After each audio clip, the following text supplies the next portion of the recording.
atakanyirubukozwemo nyirubuteruranwe nake bakinumira atakanyirubukozwemo nyirubuteruranwe nake bakinumira atakanyirubukozwemo nyirubuteruranwe nake bakinumira atakanyirubukozwemo nyirubuteruranwe nake bakinumira.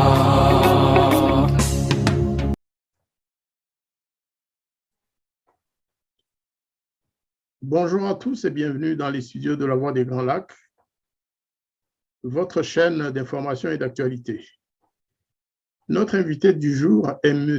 Joseph Matata, belge d'origine rwandaise, activiste des droits de l'homme depuis une trentaine d'années.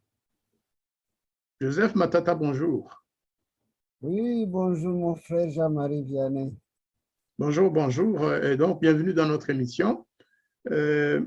Vous l'aurez compris, comme je vous l'ai dit tout à l'heure, hors micro et hors caméra, nous parlerons d'un rapport, qui date d'un peu plus de 27 ans, de 28 ans précisément. Un rapport qui a été mené au Rwanda en janvier 1993, plus précisément du 7 au 21 janvier 1993, mais qui a été rendu public en mars, le 8 mars 1993 précisément. Et donc, entre-temps, il était en rédaction et sous embargo. Vous l'aurez compris, il s'agit du rapport appelé « Rapport de la Commission internationale d'enquête sur les violations des droits de l'homme au Rwanda depuis le 1er octobre 1990. » Donc, entre parenthèses, du 7 au 21, je vais le partager avec vous et avec nos téléspectateurs. Est-ce que vous voyez la partie que je vous ai proposée, M. Matata, cher frère? Oui, oui, je le vois, la page de couverture. D'accord. Donc, les deux couvertures, la couverture de derrière et la couverture face avant. Celui-là, vous le voyez aussi? Oui, je vois il y a le petit texte de résumé de la couverture. Je ne sais pas si tu sais, je vais dire grossir un peu les lettres. Je me demande lequel est partagé. Je vais voir, hein, parce que je vais peut-être mieux partager le fichier PDF. Hein.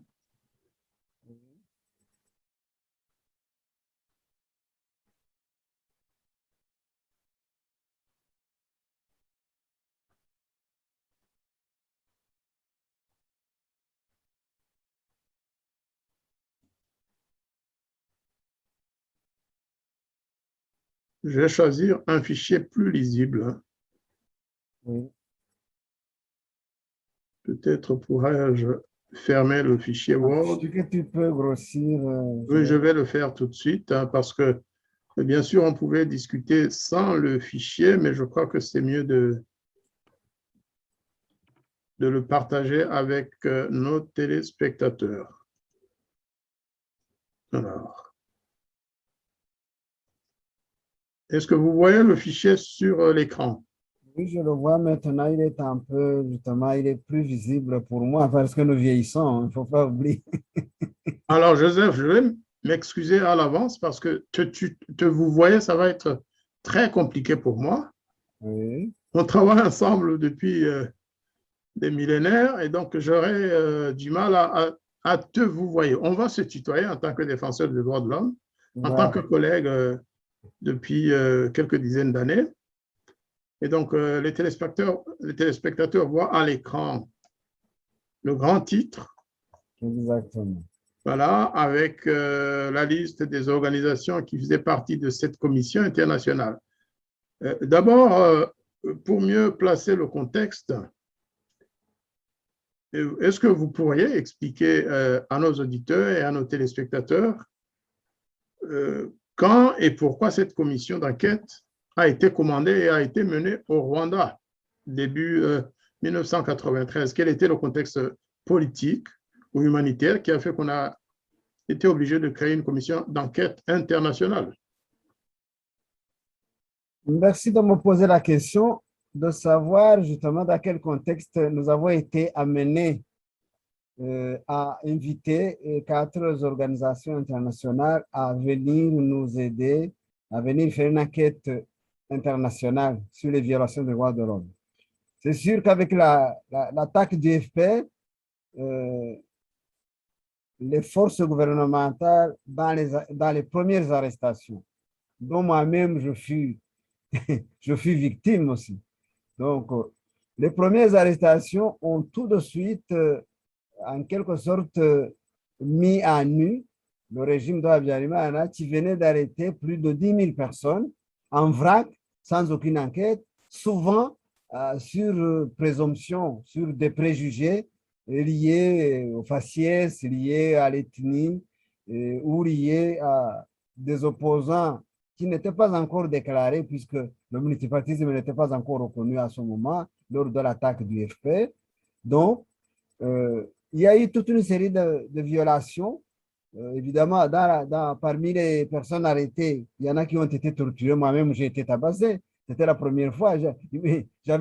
Ma dernière raclée, c'était la raclée de mon père quand j'avais peut-être 10 ans. Mais j'ai été battu comme si j'étais un brigand ou quelque chose de... Je veux dire, les violations étaient flagrantes. Mais comme nous, en tant qu'association locale, nous n'avions pas beaucoup de moyens pour d'abord faire le tour du pays, enquêter. Les seules enquêtes que nous avons pu mener et qui ont conduit justement à cette alerte internationale, c'est les enquêtes que nous avons menées dans le Bugesera, avec les attaques de mars 1992, lorsque quelques Hutus ou je veux dire, ce qu'on appelle les ouvriers agricoles, Abapagasi dans notre langue en Kinyarwanda. Donc, il y a eu une sorte de flambée de violence entretenue par une forte présence de Bapagasi. Et aujourd'hui, après coup, je crois que parmi ces Bapagasi, il devait y avoir des infiltrés déjà du FP pour justement déstabiliser les Tutsis du Bugesera. Mais on y reviendra peut-être au cours des autres, je vais dire, des autres morceaux de tous ces entretiens qu'on va avoir autour de cette commission internationale. Mais le fait est qu'en février, plutôt en mars, le Bugesera a pris feu en quelque sorte. On a brûlé quelques cases de Tutsis, on a mangé quelques vaches de Tutsis, mais tout ça se faisait suite à des attaques, à des attentats terroristes qui avaient visé les taxis, les camionnettes où ces véhicules-là ont sauté sur des mines anti-chars ou des mines antipersonnelles. Donc, il y a eu des morts et ça, en quelque sorte, ça a radicalisé les Tutsis et les Hutus qui habitaient le Bugesera. Je dois ici peut-être souligner que le Bugesera a été habité par un nombre impressionnant de Tutsis liés aux événements, aux violences ethniques qui ont eu lieu en 1959. Et les Tutsis qui avaient fui massivement dans les paroisses ou qui avaient quitté leur lieu d'origine ont été en quelque sorte encouragés à être, je vais dire, délocalisés vers le Bugesera. On les a en quelque sorte contraints à habiter là-bas. Et donc, il y en avait beaucoup. Et puis, avec la démographie galopante, avec l'augmentation de la population, etc., il y a eu justement aussi des Hutus qui sont allés habiter massivement de ce côté-là. Donc, on avait en face beaucoup de Tutsis. Aussi, on avait en face d'autres paysans Hutus qui avaient été, je vais dire, délocalisés ou, je vais dire, qui avaient reçu des terrains agricoles par là, ce qu'on appelle les lopins de terre qu'on donnait dans ce qu'on appelait le cadre du paysanat. Les paysanats. Voilà. Donc, alors, ce qui veut dire que le FPR qui avait intérêt probablement de trouver, je vais dire, un terreau favorable à sa guerre parmi les Tutsis du Boudiessera qui avaient envoyé leurs enfants au front et qui pouvaient revenir justement avec les mines anti-chars. Alors, je dois souligner que avant les attentats terroristes qui ont vu sauter les taxis, qui ont vu les morts sur la route, il n'y avait aucun problème au Boudiessera. Donc, le problème a eu lieu après justement ces attaques-là. Et les mêmes attaques ont eu lieu, mais à cette époque, toujours en 92, la région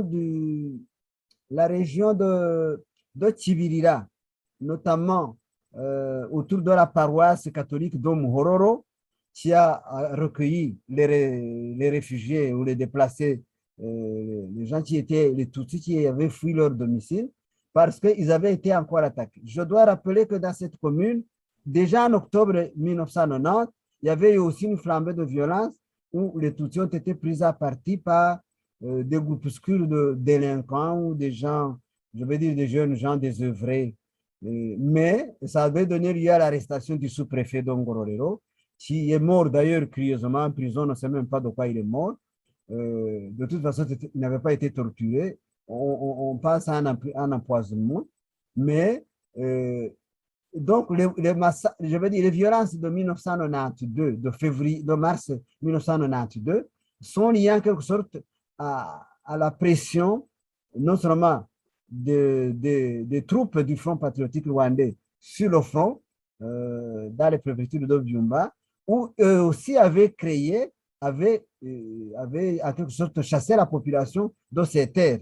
Donc, on avait déjà les premiers réfugiés, les premiers déplacés de guerre, comme on les appelle, qui ne sont jamais retournés dans leur terre jusqu'à aujourd'hui. Donc, ceux qui n'ont pas été massacrés au Congo, ils sont éparpillés dans les pays en Afrique. Donc, depuis cette époque-là, sous pression du FPR, je dois dire que violation du côté gouvernemental, lequel côté gouvernemental était infesté des infiltrés du FPR, des techniciens ou des gens, des sympathisants du FPR, tout ce mélange je veux dire, d'acteurs intéressés aux deux groupes de belligérants en conflit ont favorisé en quelque sorte l'éclosion, la montée de la violence interethnique, non seulement au Boudiessera, une fois aussi dans le Gisaka. Nous avons été dans les communes d'Osatie.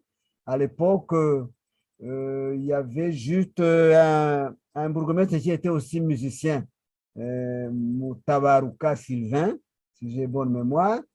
Et puis, il y a eu les flambées de violence ont eu lieu aussi dans les préfectures, dans les communes, dans deux communes d'Ichita et Rwamatamu, de la préfecture de Chibouye. Aussi, c'était des communes où il y avait une forte concentration de Tutsis et qui étaient sous influence du FPR aussi. Donc, ça veut dire que d'une façon ou d'une autre, le FPR faisait en sorte que les endroits à concentration Tutsi connaissaient des violences. Et souvent, les violences, c'était des provocations interethniques. Parfois, on disait que c'était les Hutus, mais probablement souvent, nous avions trouvé aussi des Tutsis qui étaient impliqués dans ces violences, qui avaient été à l'origine des provocations, notamment en commune Rwamatamu. Donc, alors, avant d'en arriver, fait le tour. Avant d'en arriver au résultat de l'enquête, cher Joseph, oui. Je vais vous ramener un peu en arrière pour préciser le contexte. Oui. Parce qu'effectivement, vous venez de le signaler, il y avait eu des violences à gauche à droite dans le pays. C'est ça, justement. Ce sont ces violences. C'est voilà, la somme de ces violences-là qui a fait que, justement, la communauté internationale s'est intéressée à ça. Bien sûr, derrière, dans les coulisses, le FPR était aussi intéressé à lancer, en quelque sorte, à lancer en pâture le régime de Kagame. Le régime du général Habyarimana. Voilà. Voilà. Donc, ils ont fait en sorte que, justement, cette commission vienne en quelque sorte déshabiller le régime en place. Il y a un élément important, excusez-moi de vous interrompre, oui. Parce que dans le rapport, eux précisent que la demande d'enquête internationale a été faite pour la première fois par le président, justement, Habyarimana, parce qu'il trouvait qu'il y avait trop de pression et il a dit, écoutez, au lieu de toujours avancer des choses sans vérification, je vous invite à envoyer une commission d'enquête au Rwanda pour vérifier les dires de nos adversaires. Donc, de bonne foi, il a envoyé une demande d'enquête internationale neutre. Et c'est seulement après, parce que dans l'enquête et dans le rapport, les membres de la commission précisent aussi qu'ils ont refusé l'offre du président Habyarimana parce que pensait-il, ça aurait été mal vu qu'une partie demande une enquête internationale, alors que c'était quand même un signe de bonne volonté, et qu'ils ont préféré prendre contact avec la société civile rwandaise et que c'est la demande de celle-ci qui les a convaincus d'organiser cette enquête internationale. Alors justement, je veux savoir, toi qui étais déjà membre de la société civile, d'une organisation de défense des droits de l'homme, tu nous diras laquelle, quel rôle avez-vous eu, vous, en tant que groupe des membres de la société civile, pour la venue de cette enquête? Quel a été votre rôle? Moi, j'étais secrétaire permanent de l'Association rwandaise pour la défense des droits de l'homme, en sigle ARDO, donc ARDHODO. Et c'est la première organisation des droits de l'homme qui est née au Rwanda le 1er octobre 1990. Il y avait pour président M. Alphonse Marie Nkubito, qui est devenu, après la victoire du FPR, le premier ministre de la Justice, et qui a été retrouvé mort mystérieusement le 13 février 1997. Jusqu'à aujourd'hui, sa mort reste un mystère parce qu'il n'était pas malade officiellement et on n'a jamais fait d'autopsie. Le régime a fait pression, on n'a pas pu faire d'autopsie. Donc, mais il y a eu beaucoup de magistrats qui ont été assassinés et nous pensons peut-être que Nkubito aurait pu aussi être victime d'un tel attentat maquillé en mort mystérieuse. Donc, là, tu parles d'après, à l'époque de FPR. Restons un peu avant, pendant... Oui, justement. Donc, c'est dans ce cadre-là que, justement, en tant que secrétaire permanent de l'association ARDO, nous avions créé, peu avant la commission internationale d'enquête, nous avions créé le collectif des ligues et associations des droits de l'homme, en sigle CALADO au Rwanda. Donc, le CALADO, et entre-temps, il y a une organisation qui s'est donné le nom de Kanyarwanda, qui est une organisation pour la lutte pour la justice sociale, qui s'est rejoint à nous pour justement inviter une commission d'enquête internationale. Et comme d'habitude, comme à l'époque, nous ne connaissons pas beaucoup d'organisations, sauf la Fédération internationale des droits internationale des ligues des droits de l'homme, FIDH, établie à Paris, Africa Watch, qui était apparemment une succursale de Human Rights Watch, puisqu'elle a été représentée par Madame Alison Deforges. Et nous avons invité la jeune organisation interafricaine des droits de l'homme, donc l'Union interafricaine des droits de l'homme, que nous venions de mettre en place en juillet 1992. Je m'étais déplacé avec Alphonse Marie Nkubito pour aller justement à sa création à Ouagadougou, au Burkina Faso. Donc, j'étais présent à la création de cette Union interafricaine des droits de l'homme. Et puis, nous avons invité un centre que nous ne connaissions pas très bien du tout, le Centre international des droits de la personne et du développement démocratique. C'est un centre canadien et c'est la seule organisation qui gère tout ce qui est droits de l'homme au Canada. Donc, l'association Kanyarwanda en quelque sorte, nous a vraiment, je vais dire, nous a soutenus. Et c'est comme ça qu'on a invité les quelques 4 organisations que je viens de citer. Alors, le financement, bien sûr, comme d'habitude, notamment le Centre international des droits de la personne, nous avions juste les financements des communautés européennes, etc., comme tu le vois là-bas. Il y avait pour l'ensemble. Donc, le CRDDR, c'est une association aussi qui était à Bruxelles, un comité qui était gouverné, enfin, qui était dirigé à l'époque présidé à l'époque par Gassana Ndova, qui est devenu finalement le premier président de la Commission nationale des droits de l'homme au Rwanda. Donc, pour te dire que justement, l'infiltration était déjà réelle, déjà à partir de ce constat-là. Celui-là, je l'avais oublié parce que ces derniers temps, on ne l'entend pas parler au moment où les exactions des droits de l'homme sont nombreuses au Rwanda.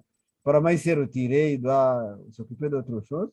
Alors, donc, tu vois en quelque sorte, le Centre national de coopération au développement CNCD, ce sont des organisations qui ont financé, qui ont donné de l'argent. Donc, et ça, ils ont continué à nous aider même après. Quand le FPR est arrivé en place, nous avons notamment été aussi aidés par NSOS a continué d'aider, plus c'est une organisation, c'est un ensemble d'organisations, des organisations de développement néerlandophones en Belgique. Et finalement aussi Oxfam Belgique aussi a donné des moyens, notamment notre association, le CLADO, notre association l'ARDO, pour l'achat de deux véhicules tout-terrain, donc des Toyota Land Cruiser. Donc, en quelque sorte, nous étions soutenus à cette époque-là. Et pendant les 3 semaines qu'a duré les descentes sur le terrain, moi, j'ai participé notamment à 2. Je ne sais pas si je peux y aller maintenant. On va parler d'un autre élément important. On termine d'abord d'introduire la... C'est-à-dire qu'il y a le contexte politique, on peut dire que vous l'avez fait, hein, Oui. parce que vous avez notamment parlé des violences qu'il y avait à travers le pays, dans le Bugesera, dans Ngororero et ailleurs. On va dire que c'était pendant quand même la période que tout le monde connaît de la guerre du Rwanda, de 90 à 94. Le FPR attaquait, puis repartait en laissant des cadavres sur son passage. De l'autre côté aussi, il y a des gens qui disparaissaient, qui mouraient de violence ou qui étaient tout simplement agressés. Puis il y a eu la création de la milice Interahamwe en mai, au mois de mai 1992. Tout ça, c'est venu compliquer la situation aussi.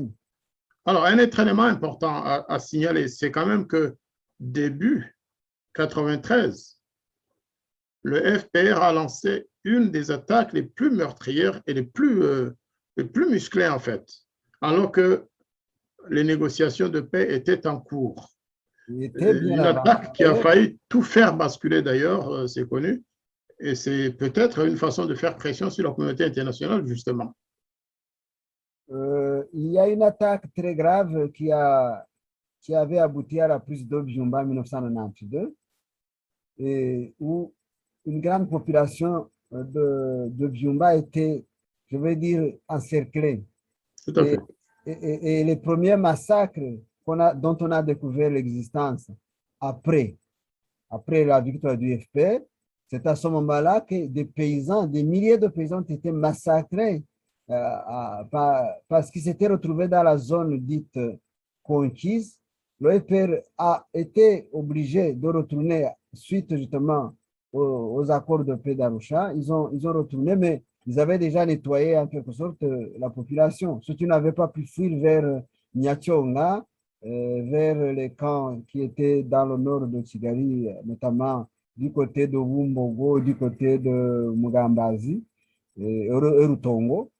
Donc, en quelque sorte, cette pression des déplacés de guerre augmentait à l'insécurité généralisée. Et je veux dire, c'est un mélange de tout ça qui a fait que les organisations internationales se sont inquiétées. Et nous-mêmes, les communiqués que nous faisions à l'époque, les rapports que nous faisions à l'époque, c'était des rapports inquiétants.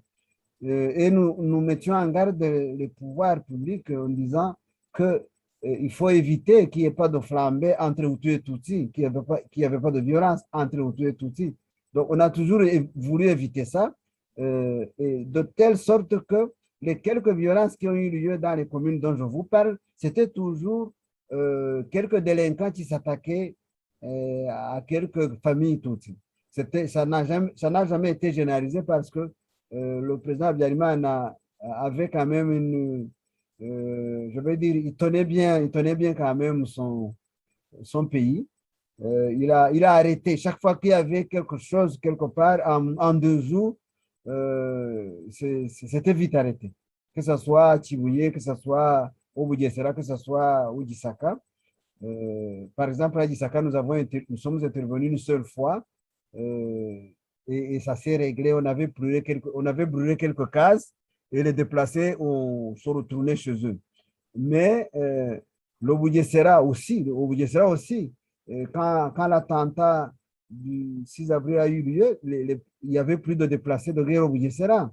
Je veux dire, les gens, les Tutsis et les Hutus étaient chez eux dans leur maison. Et c'est pour cela que justement, avec les massacres de 1994 qui ont dégénéré en génocide, les gens étaient encore chez eux. Ils étaient chez eux à la maison. Donc, tout le monde espérait qu'on allait signer les accords de paix, plutôt qu'on allait mettre en place les institutions. Et c'est ça qui a fait qu'il y a eu beaucoup de victimes. Sinon, si la tension avait persisté, les gens auraient eu le temps, auraient eu, je vais dire, l'occasion de fuir bien avant. Mais ils ont été vraiment, en quelque sorte, surpris par cet attentat. Peut-être, je ne... Voilà, j'ai remonté un peu, j'ai remonté la page Oui. mise en partage pour revenir sur l'identité des membres de cette commission à travers, bien sûr, les sigles. Hein. Il y a la FIDH, il y a Africa Watch, il y a IDH, il y a le CIDPP, plutôt PDD, ICH, RDD de Montréal. J'aimerais que, puisque toi, tu as été avec ces gens, que tu rappelles à la mémoire de nos compatriotes qui ne le savent peut-être pas, qui était derrière ces sigles. Quelles sont les personnes, par exemple, qui représentaient la FIDH, qui représentaient Africa Watch, de manière à nous permettre de voir, sachant ce que nous savons aujourd'hui, si cette commission était vraiment neutre ou pas neutre. Bon, la Fédération internationale des droits de l'homme était représentée par Maître Eric Giré, qui est un avocat toujours, je crois, à Bruxelles, au barreau de Bruxelles. L'Union interafricaine était représentée par Halidou Ouedraogo. Alors, la FIDH, représentée par Maître Gilet, nous allons rappeler quand même qu'après la prise du pouvoir par le FPR au Rwanda, Maître Gilet est devenu un des avocats des grandes personnalités du régime. Exactement. Voilà, c'est important à signaler. Oui, c'est très important. Donc, il est devenu, même jusqu'à aujourd'hui, c'est un sympathisant du régime, alors qu'en tant qu'avocat, il devrait connaître que le régime est devenu, le régime s'est transformé en régime totalitaire. Donc, comme un ancien FIDH, ou encore peut-être toujours membre du FIDH, quand on fait partie d'une fédération internationale des droits de l'homme, on doit le rester. C'est une philosophie qui doit persister, quoi. Tout à fait. Bon. L'Union interafricaine des droits de l'homme était représentée par M. Alidou Ouedraogo, qui était, parce qu'il est décédé entre-temps, c'était un Burkinabé qui ne connaissait rien du Rwanda ni de notre culture. Il n'avait que sa bonne foi et sa bonne volonté. Donc, il faisait partie de la commission. Africa Watch, qui lui était représenté par Alison Desforges, qui elle, en tant qu'historienne, avait connu les réfugiés Tutsis dans les camps de réfugiés en Tanzanie dans les années 1960 à 1962. Donc, Alison Desforges, je connaissais très bien l'histoire du Rwanda via, quand elle était encore, je vais dire, étudiant à l'université en histoire. Donc, elle avait eu l'occasion justement de se pencher sur la tragédie déjà du Rwanda à cette époque avec les réfugiés Tutsis. Donc, elle était aussi sympathisante en quelque sorte de la cause Tutsi, sans savoir et sans savoir ce que le FPR faisait sur le front, parce qu'elle n'a pas pu, elle n'y accédait pas. Tout le monde avait les yeux ouverts sur la partie gouvernementale. Et nous aussi, nous étions toujours du côté gouvernemental. Donc, nous avons pu faire un monitoring qui a mis en difficulté le régime en place. Et c'est toujours comme ça. C'est comme même aujourd'hui. Nous sommes très critiques vis-à-vis du régime en place parce que nous avons des gens, des observateurs, des antennes qui nous donnent des renseignements. Voilà. Donc, le Centre international des droits de la personne et du développement. Je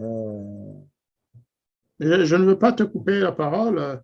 Oui. Il faut savoir qu'Alison Desforges, au cours de ses études de troisième cycle hein, en histoire, elle avait fait un mémoire sur le règne de Musinga, je pense. Oui. Donc, c'est une personne qui était très, très bien informée de la situation de l'histoire du Rwanda, Oui. et en particulier de l'histoire de la royauté rwandaise. Exactement. Voilà. Voilà, alors, c'est là aussi, en quelque sorte, elle était influencée par son passé, par ses recherches qu'il avait fait à l'époque. Alors, celui qui était du côté du Centre international des droits de la personne, je ne sais pas si dans le rapport, il cite les noms des personnes. Je crois qu'il doit y en avoir dans les premières pages. Si tu sais remonter la page pour qu'on essaie de retrouver les membres de la commission. Oui. Et quelle représentation. Voilà. Alors. Parler de composition, là, tu peux aller voir dans la composition. La composition. Jusque-là, tu n'as pas encore parlé de Jean Carbonard.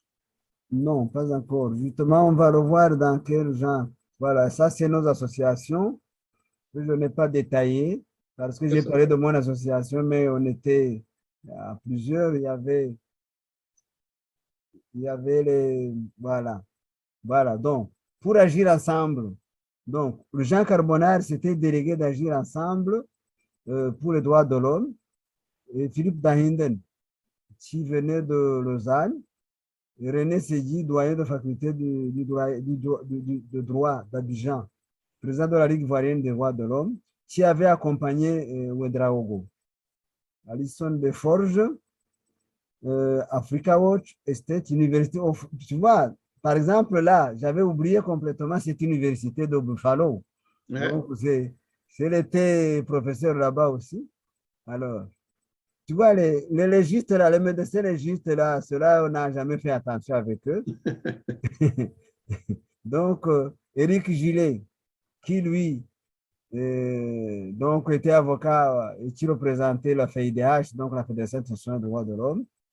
Le juriste d'Amsterdam, là, c'est vraiment, je ne l'ai pas en mémoire, c'était un type tout à fait effacé. Alidou Ouedraogo, lui, comme africain, qui représentait l'Union interafricaine, celui-là. André Paradis, directeur général de la Ligue des droits de l'homme et des libertés Montréal, celui-là, je ne me rappelais même plus. Mais William Chabas, lui, parce que William Chabas il s'est montré aussi, il est devenu aussi je veux dire, un membre influent aussi je veux dire, un proche sympathisant du FPR, quoi, William Chabas, même jusqu'à aujourd'hui.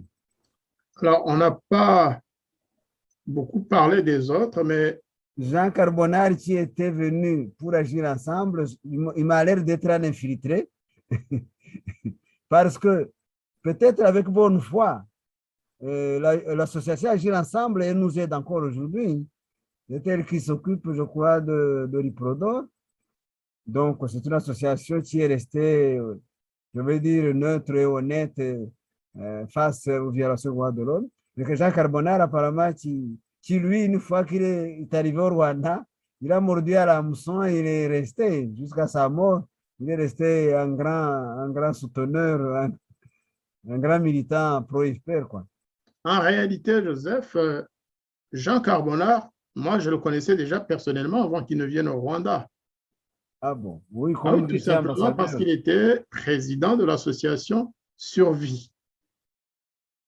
La fameuse association Survie. Mais pour venir au Rwanda, il s'est dévêtu de son costume Survie pour mettre celui d'Agir ensemble. Oui, Je crois que les choses, je ne vais pas porter de jugement ex post. Il faut savoir que quand le FPR a pris le pouvoir à Kigali, Jean Carbonat, comme je l'ai déjà écrit ailleurs, est venu dans les valises du FPR. Moi, quand je suis arrivé fin juillet comme ministre, et puis après en août, eh bien, il était déjà là, il était conseiller du président de la République Bizimungu et de son vice-président Kagame. Alors qu'un an avant, exactement, il faisait partie d'une commission internationale d'enquête dite neutre. Oui, donc j'essaie d'établir quand même quelques liens entre ces membres de commission et ce qui s'est passé ensuite. Ensuite, il y a René Denis-Segui, oui, le juriste ivoirien René Denis-Segui, qui est un très bon juriste, qui était en même temps dans la politique. Hein, il ne faut pas se leurrer. Je connaissais son appartenance politique en Côte d'Ivoire. Il n'était pas très éloigné de Gbagbo. Eh bien, c'est lui qui a fait la première, soi-disant, enquête pour établir qu'il y avait eu un génocide au Rwanda. C'est le même René Denis-Segui, le professeur. Donc, tout ça est lié. Alison Desforges, je vous l'avais déjà dit. Il était favorable aux thèses du FPR. D'ailleurs, après, personnellement, elle me l'a avoué. Elle m'a dit, si j'avais su, je n'aurais pas fait ce que j'ai fait. Donc, si elle avait su ce qui se passait réellement, si elle savait que le FPR massacrait les populations de Byumba, elle n'aurait pas participé à toute la propagande, à toute la machine de propagande en faveur du FPR. Elle me l'a avoué. Quelques mois avant sa mort d'ailleurs, parce qu'elle revenait d'Afrique, où elle me parlait de son qu'il était persona non grata au Rwanda, mais qu'il remontait aux États-Unis pour faire maintenant un travail qui remettrait les choses à plat pour que la vérité des crimes du FPR soit vraiment connue. Elle n'est pas revenue, elle est morte dans un avion qui la conduisait dans sa ville d'attache et dans sa famille. Alors, Paul Dondinval, je ne le connaissais pas. Le médecin légiste, toi-même, tu as dit qu'il était tellement dans son affaire de légalisme. Il était médecin légiste, ça veut dire qu'il regardait ce que vous aviez découvert. Tu vas nous en parler tout à l'heure d'ailleurs.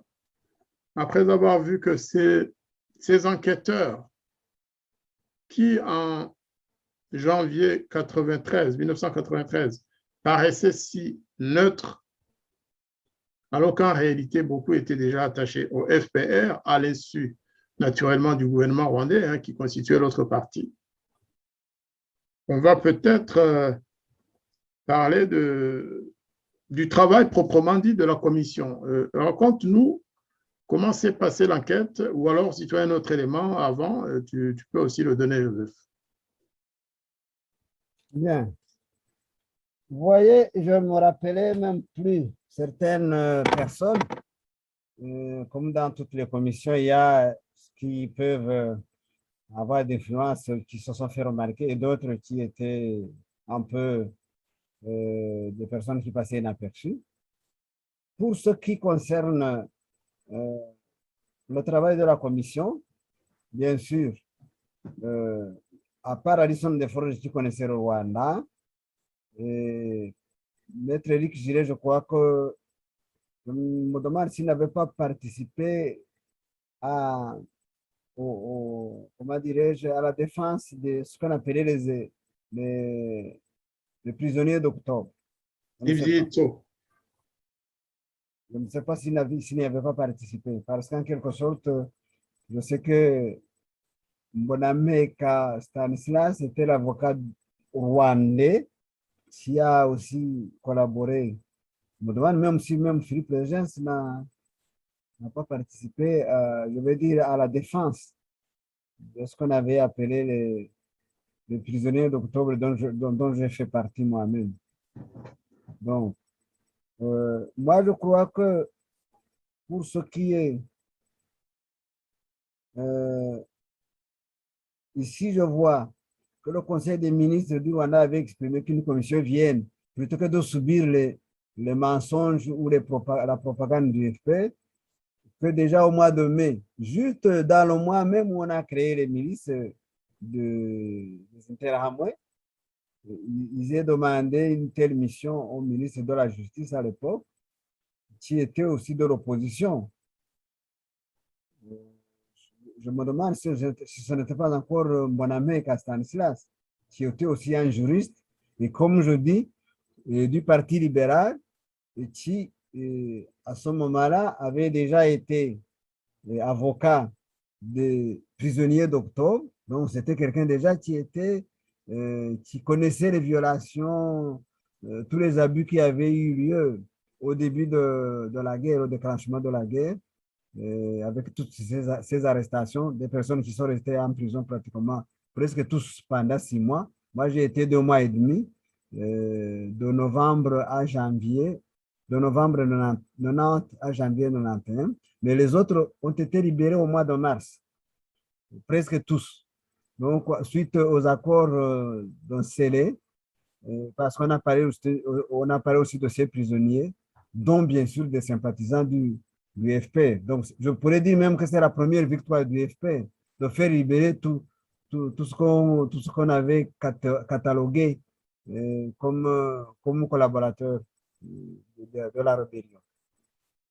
Alors, moi, en tant que justement secrétaire permanent, il fallait les aider de temps à autre pour les traductions. Parce que quand ils faisaient des descentes, ils avaient cherché des interprètes à eux, ou probablement on leur avait fourni quelques interprètes susceptibles de les aider ou de les influencer, c'est possible aussi. Mais moi, j'ai été associé à 2 descentes. Il y a une descente qu'on a fait à la prison de Kigali avec Philippe Dainden, si j'ai bonne mémoire, et quelqu'un d'autre dont je ne me rappelle pas du tout, mais Philippe Dainden, je me rappelle parce que c'était un homme très chaleureux. Nous sommes allés voir Africa Janvier. Africa Janvier, c'était un journaliste qui avait créé un journal et qui avait besoin d'un interprète français kinyarwanda. Et c'est à ce moment-là que j'ai entendu les histoires des Kazoo, des réunions secrètes, etc., qui se sont révélées finalement comme une histoire enfumée, quoi, une sorte de propagande, parce que par après, on n'a pas su vraiment corroborer. Et il n'y a pas eu d'autres sources pour corroborer cette histoire.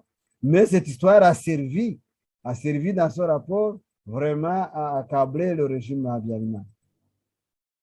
Donc, moi, j'ai été encore ensuite associé à la descente de Byumba. Donc, quand la commission est allée à Byumba, alors là, j'ai été à Byumba, j'ai accompagné Alison Desforges, je crois Philippe Dainden aussi, je ne me rappelle plus très bien ce qui faisait partie. On est parti, en tout cas, c'était une bonne délégation, et moi, je suis parti avec eux comme interprète.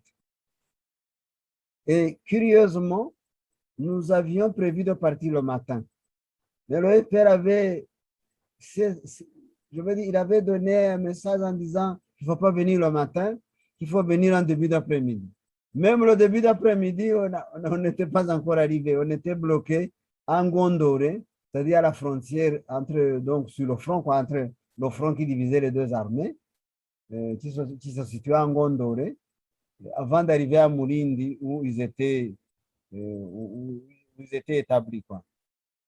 Voilà. Donc. Alors, en fait, Joseph, excuse-moi de t'interrompre. Oui.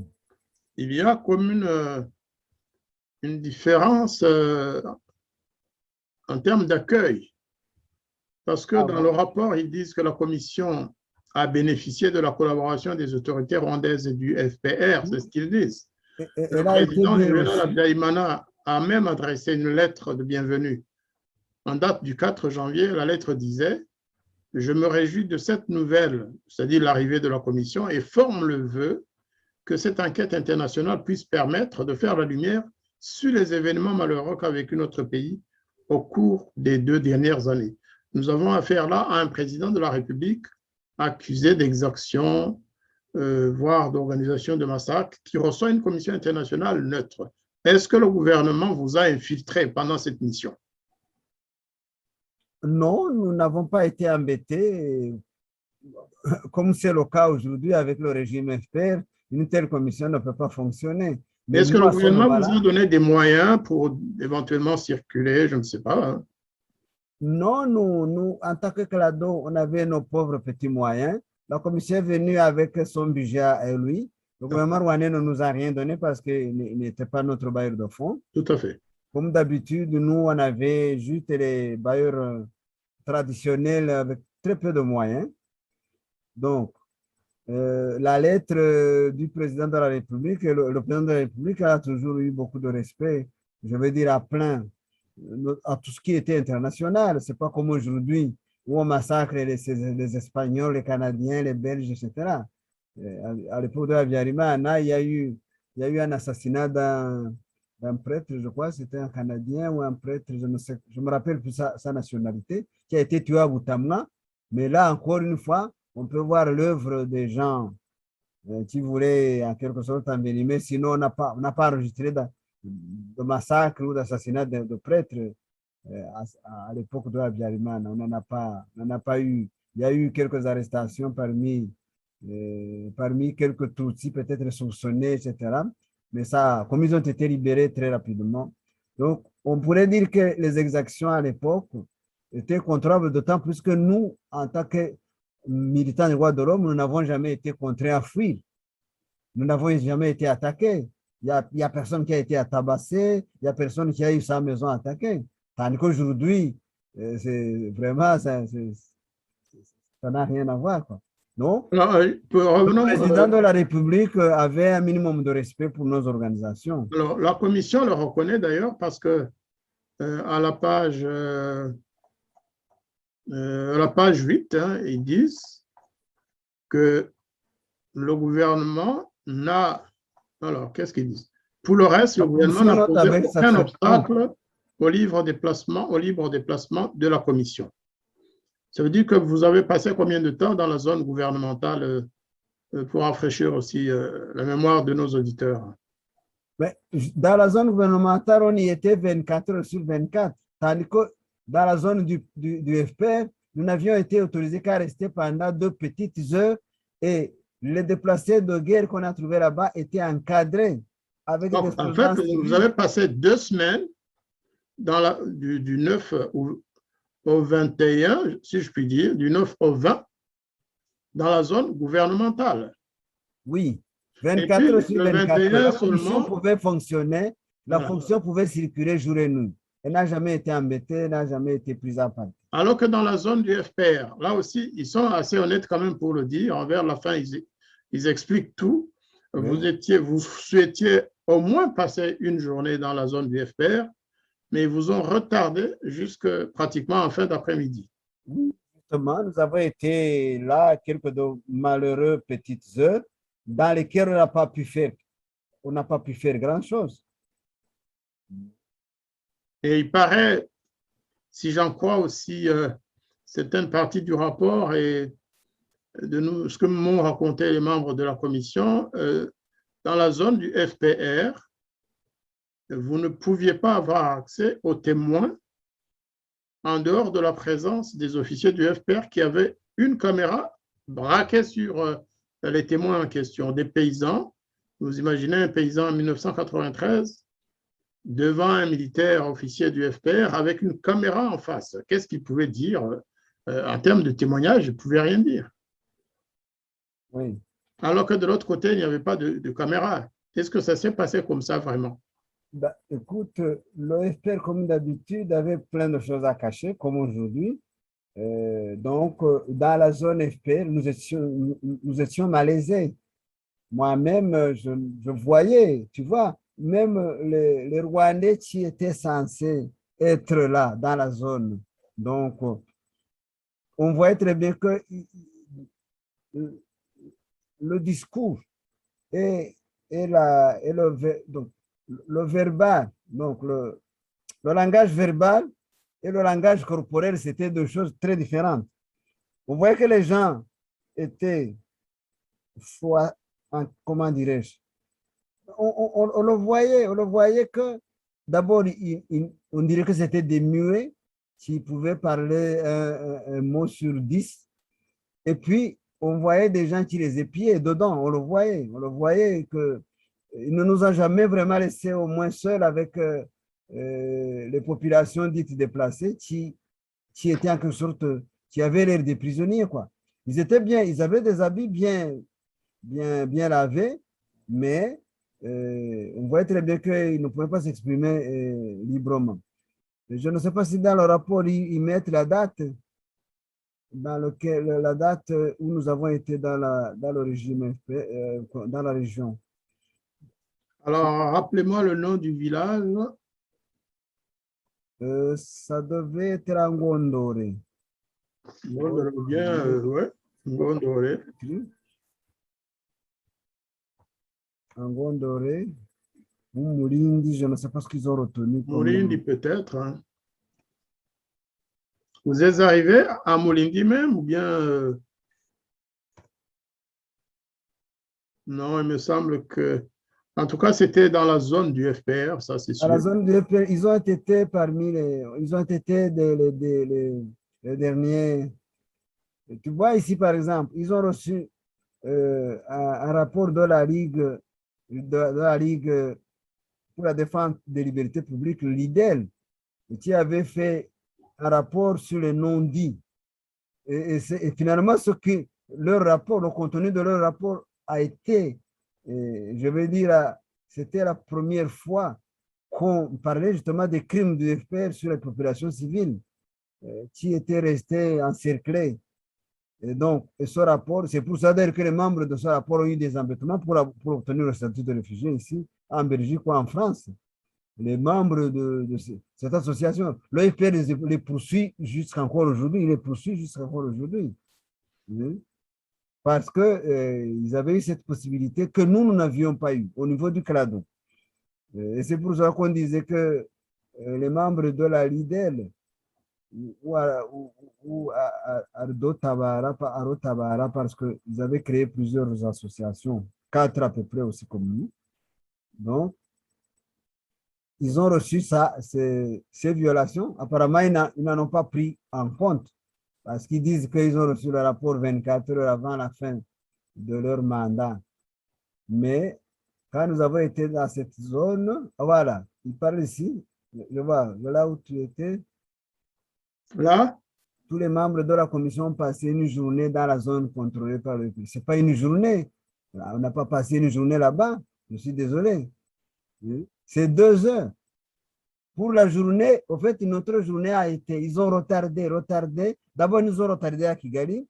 Et ils disaient, non, attendez de venir. Et puis, je crois que nous avons quitté Kigali autour de 11 heures. Nous sommes allés moisir à la frontière, justement, du front. Donc, on est resté là-bas pratiquement. Ils disent que nous avons été les observateurs militaires, nous ont facilité. Mais le départ de la ville jusqu'au retour, mais les membres de la commission ont été accompagnés par les officiers soldats du FPR qui étaient présents. Donc, ils ne nous ont pas permis de... Moi, par exemple, qui étais interprète, je n'avais presque pas de boulot puisque les gens n'osaient pas parler. Et finalement, Alison Deforge a remarqué cela et plutôt que d'exposer les gens, on a presque rien fait là-bas dans la zone, rien. On n'a pas il y a une différence d'attitude, si je puis utiliser ce terme.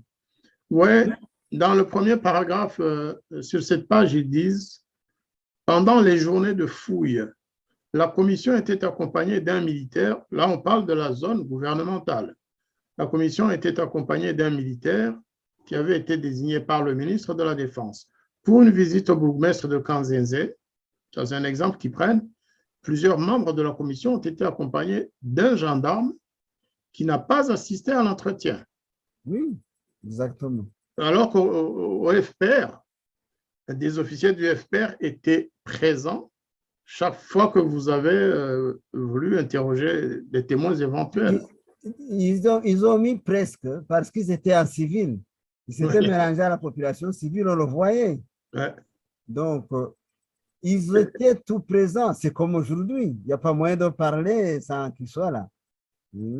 C'est exact. C'est vraiment une attitude qui refuse que la vérité soit dite. Les uns, ils accompagnent pour assurer la sécurité, mais ils n'assistent pas à l'enquête, aux entretiens, alors que du côté du FPR, comme tu le dis, ils disent pratiquement dans tout ce qu'ils ont fait dans la zone du FPR, les membres de la commission ont été accompagnés par des officiers et soldats du FPR qui étaient presque présents. Ça, c'est une façon de dire ils étaient présents quand même pour presque tous les entretiens avec les civils qui habitent dans cette zone. Ils n'avaient pas à être présents. Mais Il fallait que l'enquête soit menée indépendamment du FPR. après coup, nous savons que les civils qui nous ont été présentés, c'était des survivants des massacres. Donc, ils étaient déjà traumatisés. Et on le voyait. On le voyait par leur attitude, par leur silence, par la gravité de leur faciès. Ce n'était pas facile, vraiment. Là, vous savez, quand on mène une enquête, je ne suis pas un spécialiste des enquêtes, mais je suis pénaliste quand même, c'est ces éléments qui comptent. Lorsque quelqu'un cache des choses ou qu'il fait pression sur la personne qui détient la vérité, il faut, en fouinant, en creusant un peu, vous savez qu'il y a quelque part des mensonges à cacher, justement. Alors que de l'autre côté, c'est la transparence. C'est une lettre du président qui encourage les enquêteurs venus d'ailleurs, des gens qu'il ne connaît pas. Il leur dit, allez chercher toute la vérité. Du côté du FPR, en fait, on vous a dit, très bien, mais vous allez parler devant nos officiers, les paysans que vous allez recevoir, et à qui vous allez parler, ils le feront devant nous. Un paysan rwandais, on le connaît, surtout dans une zone justement où il y avait eu beaucoup de massacres, il ne pouvait rien dire devant les officiers du FPR. Ça, c'est sûr. On le voyait. Quand nous sommes rentrés, nous étions nous aussi refroidis. On n'était pas vraiment contents de notre descente par là. Exactement. Alors, voilà. je pense que là, on a… Le truc qui fâche, vous voyez dans le nombre de… Je viens de voir le nombre soit de victimes ou de déplacés de guerre dont on parle ici. C'est dans… J'ai vu 40 000 dans le texte. C'est les… Là, en fait, c'est la partie historique. Ça n'a rien à voir. Non, c'est la partie historique. Le nombre de réfugiés dans les pays limitrophes. En 1964, ils étaient évalués à 150 000. Mais aujourd'hui, c'est-à-dire en 1993, à cause de la croissance naturelle, enfin, là, les statistiques, et bien d'autres arrivées ultérieures, on les évalue entre 400 000 et 500 000. Là, c'est une commission d'enquête internationale qui a été briefée avant le départ et après, ce rapport a été rédigé à tête reposée à Paris. Donc, on peut penser que ces chiffres venaient de quelque part. Surtout qu'il y avait Ndoba, mon frère, qui connaissait bien la situation et qui était un membre du FPR, même s'il ne le disait pas à haute voix. On ne peut pas penser que ces chiffres aient été trafiqués. Ça, c'est sûr, Carbonara a eu beaucoup d'influence dedans. Tout à fait. Je ne crois pas que c'était un homme de mauvaise foi, mais il pouvait aussi, puisqu'il ne connaissait pas le Rwanda, je crois que c'était son premier arrivée au Rwanda. Plus tard, il s'est intéressé, il a créé la Radio Agatasha. Mais à ce moment-là… Alors, il y a un élément important aussi qu'il faut peut-être signaler et rappeler, surtout aux plus jeunes hein, qui n'étaient pas là en ce moment-là, qui ne savent pas comment s'est passée l'enquête ni quelle a été la suite. Eh bien, rappelons qu'après la sortie de ce rapport, moi, personnellement, j'ai assisté à Paris à la présentation de ce rapport, justement, le 8 mars, qui venait de… eh bien, c'était la fin de l'embargo. Et le rapport a été présenté dans une salle en public où il y avait certains membres de cette commission. Et moi, je suis allé comme ambassadeur D'ailleurs, on a eu un débat assez houleux. Ce qui est remarquable, c'est qu'une fois encore, le président de la République, Juvenal Habyarimana, et son premier ministre de l'époque, Dismas Senghiremye, ont remercié et félicité même la Commission internationale. Ils ont reconnu en partie le contenu de ce rapport, sauf qu'ils ont par ailleurs affirmé, et je pense que c'était tout à fait cela, que le gouvernement n'était pas à la base des différentes atrocités, des massacres commis par-ci, par-là dans les préfectures du Rwanda. Mais au moins, ils ont une fois encore montré leur bonne volonté et leur bonne foi en encourageant la Commission internationale et en acceptant le résultat final de cette commission.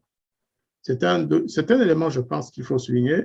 À Kigali, d'ailleurs, rappelle-toi, Joseph, il y avait beaucoup de gens du pouvoir qui ont reproché cela au président Habyarimana, qui ont dit qu'il s'était pratiquement aplati, couché devant cette enquête commandée par les Inkotani. Vrai ou faux, je ne puis le dire, mais en tout cas, il avait accepté le résultat de ce rapport tout en disant que les atrocités, les massacres qu'il y avait eu ne relevaient pas de sa volonté ni de sa responsabilité. Je dois dire que le résultat de l'enquête, le président Habyarimana a limogé les bourgmestres qui étaient mis en cause. Tout à fait. Il les a limogés. Donc, pour nous, membres, les associations membres du CRADO, nous étions, je vais dire, satisfaits de ce que les bourgmestres impliqués, notamment du côté de Gisenyi, du côté de Ruhengeri, les bourgmestres impliqués, notamment le bourgmestre Gatete Jean de Murambi, en préfecture de Byumba, qui était accusé d'avoir fait disparaître 16 Tutsis qui ont été arrêtés dès le début de la guerre, livrés aux militaires et dont on n'a plus revu. Donc, ils sont partis, ils ont disparu. Donc, le bourgmestre a été démis.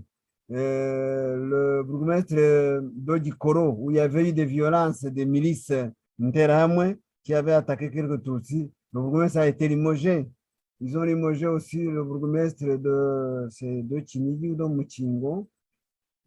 Kajerigeri a été limogé. Donc, le bourgmestre de Rwambuka du Bugesera, il a été aussi limogé. Donc, le président Habyarimana a tenu compte, a tenu parole, compte tenu justement de ce rapport. Donc, ça veut dire que pour Habyarimana, ils ont reconnu que du côté du gouvernement, du côté de quelques agents, de quelques autorités locales, il y avait eu des bavures qui ont été sanctionnées par le limogeage. Il faut signaler que pendant cette période, Oui. c'est important aussi à dire, le président n'avait plus tous les pouvoirs. Et je pense que la collaboration qu'il a montrée avec son premier ministre, Dismas Senghiremye, était sincère. Dès le départ de notre émission, tu as parlé du cas de Bernard Niiteyeka, le sous-préfet de Ngororero. C'est une personne que je connais très bien, tout simplement parce qu'on a été collègues de classe au petit séminaire de Nyundo. C'était un ami personnel. Eh bien, lorsqu'il s'est avéré qu'il y avait eu effectivement des massacres dans sa sous-préfecture, alors même qu'il n'était pas nécessairement responsable, le président Habyarimana et son premier ministre ont décidé de sévir, c'est-à-dire de le sanctionner à la fois administrativement et pénalement. Il en est mort, il est mort en prison. Oui, il est mort au cachot. Oui, tout à fait. Il est mort rapidement. C'est pour cela qu'on soupçonne un empoisonnement. C'est pourquoi il est injuste de dire qu'à l'époque, c'était le règne de l'impunité. Ce n'est pas vrai. Non, c'est pas vrai. Les gens qui étaient poursuivis pour ce genre de crime ou tout simplement de bêtises graves. Parce et je dois dire aussi quelque chose de très important. Pour les massacres du Bugesera, les troubles ethniques qui ont eu lieu suite aux attentats terroristes des poses de mines anti-chars, qui ont fait des victimes parmi les taxis ou les camionnettes des particuliers, on a arrêté environ 400 personnes dans le Bugesera, dans le seul Bugesera, 400 personnes qui ont été libérées, je crois, après quelques mois, sur intervention du parti CEDER quand la CEDER a été créée. Et c'est là peut-être que nous avons commencé à avoir une sorte de manœuvre avec des extrémistes qui se disaient Hutus, où on libère les gens. Sinon, mais ils avaient été arrêtés. Et la personne qui les avait arrêtés, c'était le commandant Moussonera Venant, donc qui était commandant du camp d'Ogako, qui a déployé ses militaires. D'abord, ils ont arrêté les violences et puis ils ont mis les gens en prison. Donc, on ne peut pas parler d'impunité, ça c'est faux. Mais le fait qu'ils aient été libérés avec je vais dire, le dégel, suite à un dégel politique, je vais dire, ou un dégel tout simplement de crispation ethnique, c'est parce qu'à Arusha, on avait signé un certain nombre de protocoles. D'accord? Donc, les membres, les personnes arrêtées au Bugesera ont été libérées. Je ne pense pas qu'ils ont tous été libérés, mais une bonne partie a été libérée, notamment ceux qui étaient impliqués dans le pillage. Donc, ça, on ne peut pas parler aussi d'impunité dans le chef du président Habyarimana. Il a toujours laissé faire un peu la justice, et ce n'est pas comme aujourd'hui. En parlant d'impunité, justement, des mensonges qui accompagnent cette si grave accusation, on peut citer ici le cas de Léon Mugesera. Léon Mugesera, pour ceux qui savent ce qui s'est passé, Joseph était au Rwanda, il a dû observer l'affaire Mugesera, c'était, je crois, le 22 novembre 1992, donc 1 mois ou 2 mois avant l'enquête. Ouais. Eh bien, ceux qui pensent que là aussi il y ait eu impunité, soit ils le font pour chercher à nous convaincre du contraire, ou en tout cas à incriminer les autorités rwandaises. Bon, Soit alors, ils sont de mauvaise foi. En réalité, le gouvernement avait décidé de sanctionner Léon Mugesera après son discours. oui, Discours, et il a fui tout à fait. tout de suite. Il y a des gens qui l'ont aidé à fuir, c'est vrai, mais officiellement, il était recherché par les autorités pour répondre de cet acte-là. Parce qu'il avait en fait prononcé un discours qui appelait à la haine, Oui. voire à la mort. Nous aussi, nous avions réagi en tant qu'organisation. Le ministre de la Justice, qui était Mbonameka Stanislas, a demandé qu'on arrête la personne. Et la personne s'est enfuie avec, bien sûr, la complicité de quelques amis qui ne pouvaient pas manquer, étant donné que c'était aussi un membre important du mouvement du MRND. Mais le fait qu'il n'est pas resté en toute impunité au pays, ça montre aussi qu'il y avait la volonté de le réprimer. Aujourd'hui, nous avons des personnes qui tous les jours demandent la tête des activistes des droits de l'homme ou des journalistes, qui demandent que Victoire Ingabire soit assassinée, qui demandent que tel jeune journaliste, ou qui tout simplement appellent à l'arrestation des activistes que nous connaissions, et ces appels sont suivis de faits. Ils sont arrêtés, nos jeunes activistes, en fait. Et alors qu'en 92-93, ce n'était pas le cas. Les gens qui commettaient ce genre d'actes étaient poursuivis par la justice, arrêtés et condamnés quand il le fallait. Aujourd'hui, ce n'est plus le cas. Tom Ndahiro, qui condamne les gens à la mort, à la prison à perpétuité, assis dans ses bureaux à Kigali. Ils ne sont jamais, Tom Ndahiro et ses amis n'ont jamais été inquiétés. Immaculée Ingabire qui a demandé qu'on lui donne, je ne sais plus, telle personne pour qu'elle le mange, ou que, elle n'est jamais inquiétée, et beaucoup d'autres. Donc là aussi, ce n'est pas juste pour faire une comparaison qui n'est pas de mise, non. Nous sommes en train de lire dans le passé, et en nous demandant ce qui se passerait aujourd'hui si on avait affaire à la même situation. Et en tout cas, ça nous permet là aussi de porter un jugement sur la valeur de ce rapport, le rapport de mars 93.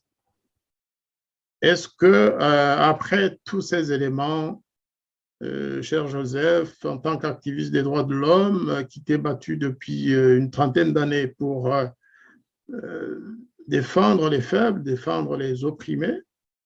Est-ce que tu donnes beaucoup de crédit? Peut-être que ma question est un peu orientée, mais est-ce que ce rapport, est-ce que les personnes qui composaient cette commission internationale te semblent aujourd'hui des gens neutres et indépendants?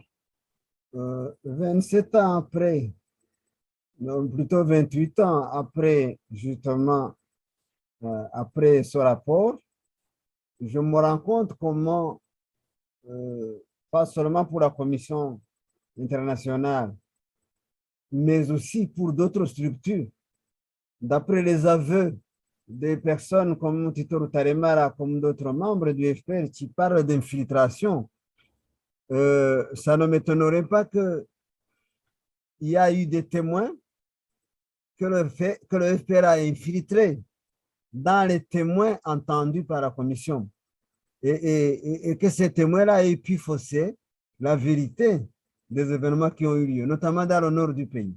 Moi, je n'ai jamais accompagné les gens dans le nord du pays, donc il y avait ce qu'on appelle les interprètes que je n'ai jamais même rencontrés.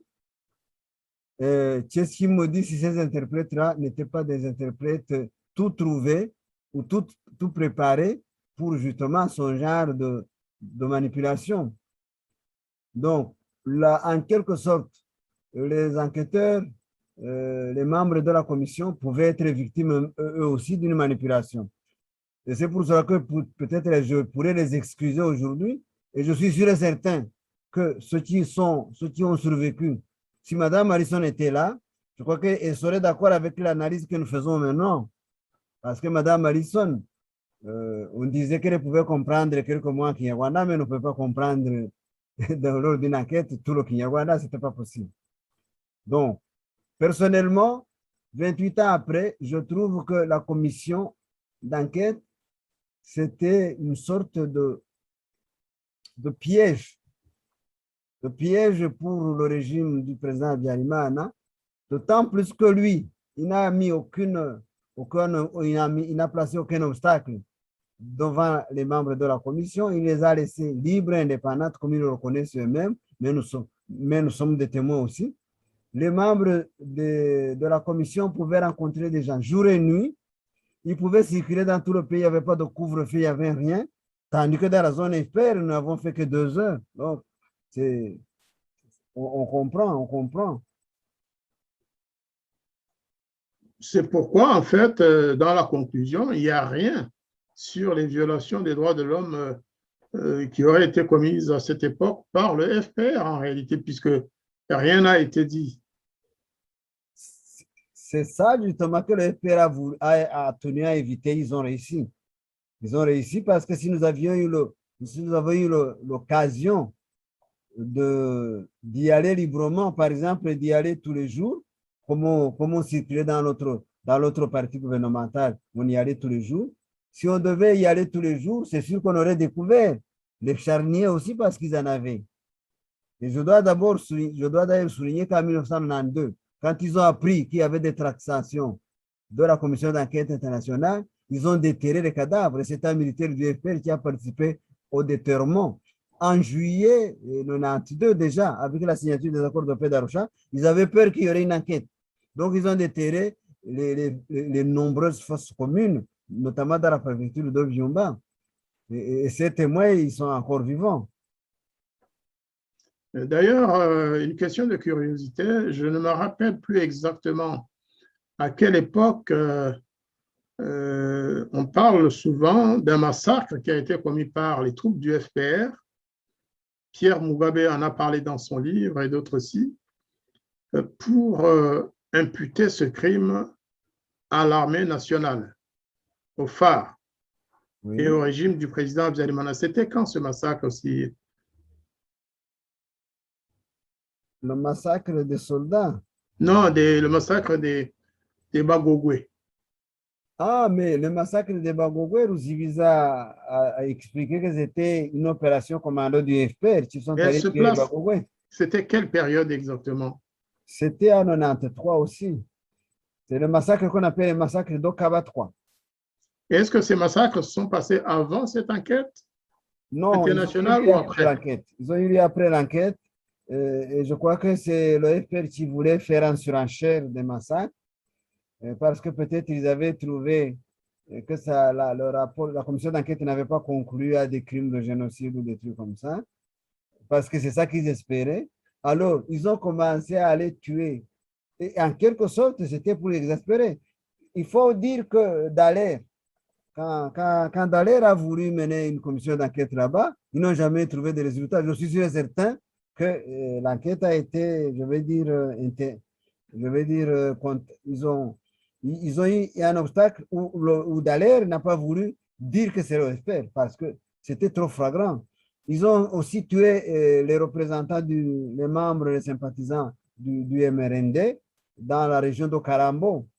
Là aussi, ils ont tué plus qu'une quarantaine de personnes, des enseignants, des commerçants, mais aussi des conseillers communaux. Des Pour conseillers effacer communaux, toute trace. des chefs de cellules, ils ont été tués. Donc, le massacre de Kabatwa et de Karambo, que la Minoire aurait dû, je vais dire, mener. La Minoire n'a jamais mené des enquêtes sur ces attaques-là. Donc, c'est resté flou. Et Dallaire, apparemment, n'a pas eu le courage d'aller jusqu'au bout.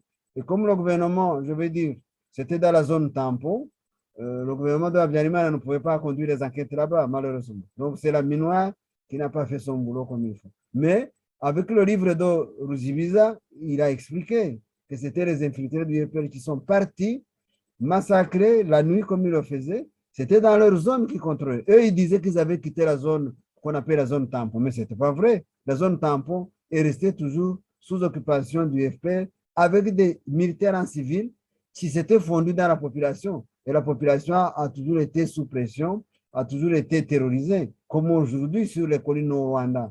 Donc, la terreur qu'on voit ici au Rwanda était la même dans la zone turquoise, dans la zone plutôt de tampon. Alors, Abdul Rozibiza et toi, puisque tu le cites, Oui. vous voulez dire en fait, tous les deux, que le FPR, qui était majoritairement Tutsi, a massacré des populations Tutsi pour faire croire que ces massacres étaient commis par les troupes du président Habyarimana. Oui, mais il a toujours fait comme ça. Hein. Même les troubles qu'on a enregistrés du côté de Oudjessera, c'était à la suite des attentats terroristes aux mines anti-tank ou anti-char.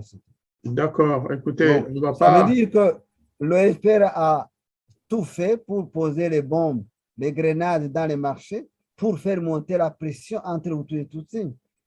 Donc, le FPR est responsable jusqu'à l'attentat jusqu'à l'assassinat du président Habyarimana. Donc, le FPR a tout fait pour que nous puissions avoir un génocide dont il est le bénéficiaire actuellement. Et On tu vois reviendra sur qu'aujourd'hui, tous il a ces des événements. difficultés.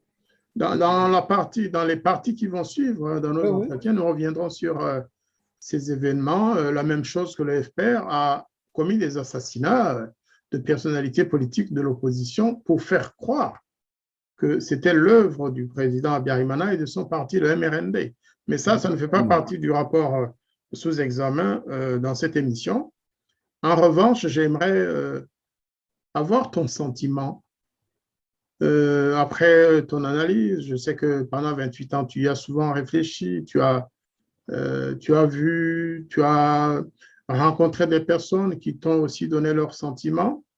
Est-ce que tu penses que le fait que un rapport comme celui-là, qui vient au Rwanda, soi-disant pour mener des enquêtes sur les deux parties et sur deux territoires différents, et qui finalement ne fait rapport que sur une partie du territoire, est-ce que tu crois, tu penses que ce genre d'inéquité, parce que c'est inéquitable, on peut dire qu'il y a une sorte d'inéquité flagrante dans un rapport comme celui-là. Est-ce que ça a eu une conséquence quelconque, un impact quelconque dans l'évolution qui a suivi dans l'histoire de notre pays, dans les massacres qui ont été commis l'année suivante, en 1994, le fait que le FPR a continué d'apparaître comme un mouvement angélique, propre, qui représentait le camp du bien, alors que ses adversaires, c'était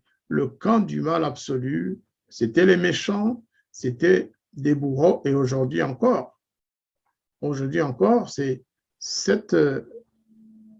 cela qui est dans l'opinion mondiale, en fait. Le FPR, c'est des gens bien. Ils ont libéré le pays, comme ils le disent, alors qu'en fait, que penser de tous ces rapports qui ont été enfouis? Nous allons examiner petit à petit les rapports qui ont été mis sous le buisson pour cacher la vérité et pour protéger le FPR, en fait.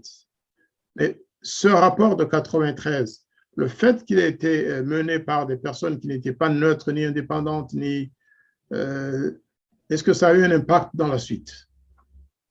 Après coup, on se rend compte, que nous avons été tous manipulés ou endormis, dans la mesure où, justement, l'OFPR, lui, s'était préparé. Il s'était préparé à cacher ses crimes, mais aussi il s'était préparé à infiltrer la zone gouvernementale, à placer ses propres témoins. Je me rappelle, par exemple, nous avions quelqu'un qui avait investigué pour les massacres du Nord, mon frère et ami Kanyabugoyi Fidèle, qui malheureusement a été assassiné pendant le génocide. Kanyabugoyi Fidèle, qui avait fait les investigations dans le nord du pays, c'était bien sûr un sympathisant du FPR, qui interrogeait des proches, parce que lui aussi était originaire, c'était un Mogogo aussi. Donc, je pourrais dire que lui aussi a donné des informations qui étaient probablement pas très justes à la commission. Donc, il a dû influencer d'une manière ou d'une autre la commission pour que la balance puisse pencher en faveur du FPR, dont il ne cachait pas les sympathies. Ensuite, nous avions dans notre commission, dans les associations des droits de l'homme, nous avions par exemple des membres de l'association AVP, Association des volontaires de la paix, qui était composée à 90% de Tutsis, et pas des moindres Tutsis, donc des Tutsis qui pouvaient influencer, qui pouvaient même influencer quelques personnalités du régime en place, des personnalités Hutu ou Tutsi. Mais le contexte de cette enquête, elle ne pouvait être que favorable au régime, ou plutôt, elle ne pouvait être que défavorable au régime d'Habyarimana, qui lui n'a opposé, parce que apparemment du côté d'Habyarimana, il n'avait pas. Il y a un bourgmestre qui a essayé de dire, écoutez, les cadavres, c'est les cadavres des militaires. On savait très bien que les militaires rwandais, quand ils mouraient, les cadavres, on les amenait au cimetière militaire à Kanombe. Donc, on ne pouvait pas enterrer les militaires du Rwanda. À l'époque de Habyarimana, on ne pouvait pas les enterrer n'importe où. Donc, le bourgmestre, quand il a parlé que ça pourrait être des militaires, je crois que c'est, à moins que ce soit des militaires du FPR qui avaient été pris prisonniers ou qui étaient tombés en voulant ou qui s'étaient perdus, qui n'avaient pas trouvé leur chemin, qui se sont fait tuer. Mais les personnes, il y avait pas eu beaucoup de massacres, moi, je peux vous l'affirmer, que ce soit à l'intérieur au Bugesera, que ce soit au... Il n'y avait pas eu beaucoup de massacres. Mais chaque fois qu'on avançait les chiffres, même nous, à notre époque, nous étions trompés. C'est-à-dire, on pouvait nous dire un nombre plus important. Je me rappelle, par exemple, une fois, nous avons fait une descente pour aller voir les réfugiés, Tutsis qui avaient trouvé refuge au centre de Madame Locatelli. C'est une Italienne qui a été assassinée plus tard, et on ne sait pas par qui, parce qu'on dit qu'il a été assassiné par un gendarme rwandais, mais on n'est pas sûr. Maintenant, puisqu'on sait très bien que l'OFPR était présente massivement dans les infiltrés, donc ils étaient un peu partout. Nous avons été à Gashora, où nous avons trouvé les familles Tutsis qui avaient fui les violences ou qui avaient eu peur, qui n'avaient pas été attaquées parce que moi, personnellement, je n'ai trouvé aucun blessé parmi eux. Donc, ça veut dire que ce sont les gens qui avaient fui, soit en prévention, ou qui étaient venus aussi jouer le jeu du FPR. Ça, je ne peux pas le cacher aujourd'hui. À ce moment-là, nous ne pouvions pas le sentir, mais aujourd'hui, après coup, je me rends compte que parfois aussi les déplacements des Tutsis à l'intérieur du pays, c'était souvent aussi des déplacements, je vais dire, provoqués ou des déplacements encouragés. Donc, encouragés par probablement le FPR ou tout simplement quelques extrémistes aussi, Hutus, qui pouvaient se complaire à faire peur aux Tutsis, tout en sachant très bien qu'ils ils ne peuvent pas les tuer, parce qu'Abiyanimana a quand même sanctionné à cette époque. Ce n'était pas comme aujourd'hui. Quand il y avait un mort quelque part, on essayait de chercher le coupable. Ce n'était pas comme aujourd'hui. Maintenant, aujourd'hui, c'est de l'anarchie. On retrouve des cadavres partout dans le pays, avec une armée omniprésente, etc. À cette époque-là, du côté d'Abiyarimana, chaque cadavre qui était trouvé quelque part faisait l'objet d'une enquête, etc. Il n'y avait pas un laisser-aller comme aujourd'hui. Écoutez, Joseph, on va s'orienter vers la fin de notre émission. J'ose espérer vraiment que nos téléspectateurs ont bu vos paroles, vos explications et sentent quand même que l'expérience, ça compte. Vous étiez là, vous avez participé à l'enquête, vous avez accompagné la Commission internationale, aussi bien dans la zone gouvernementale que dans la zone du FPR. Vous savez ce que vous dites et en plus, c'est corroboré par le rapport lui-même. Peut-être qu'en passant, nous avons oublié d'élaborer davantage sur l'association Africa Watch ou African Rights. Est-ce que ce livre te dit quelque chose, Joseph? Oui, il me dit quelque chose parce que ce livre a eu 2 éditions. La première édition a eu lieu en septembre 1994, l'autre a eu lieu en août ou en mars, je ne me rappelle plus, parce qu'il y a eu 2 éditions du même livre qui disait les choses contradictoires. Dans la première version, par exemple, pour le cas de quelqu'un de chez vous, là, à Tiangougou, M. Innocent Mazimhaka, qui était président de la Liprodor, donc de la Ligue chrétienne des droits de l'homme. À l'époque, la Liprodor ou la Licredor, ils avaient commencé Licredor et puis ils ont changé Ligue chrétienne, ils ont mis Ligue pour la promotion des droits de l'homme.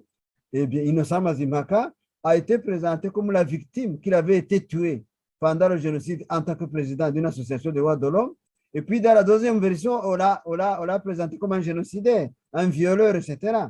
Donc, ce qui veut dire que le FPR avait revu la copie du livre parce qu'ils avaient appris qu'il avait survécu. Au début, quand on a parlé de sa mort, dans le premier livre, on croyait qu'il était bien mort. Pour le FPR, les morts sont toujours gentils.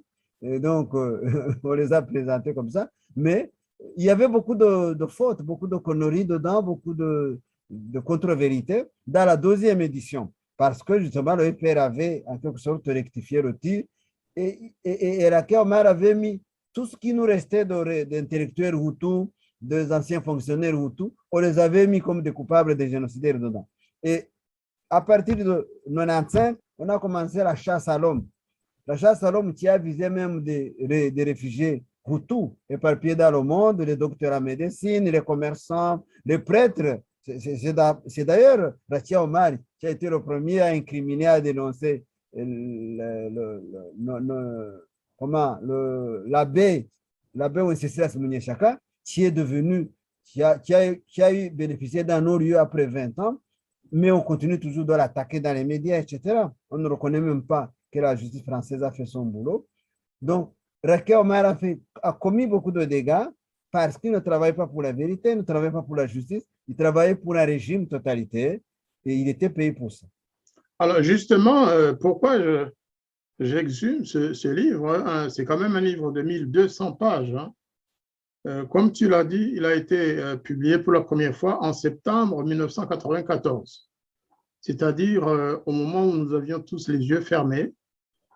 Mais Rakia Omar, une Somalienne qui vient de nulle part, qui n'avait jamais mis les pieds au Rwanda. Elle nous sort un livre de 1200 pages avec un ami qui s'appelle Alex de Waal.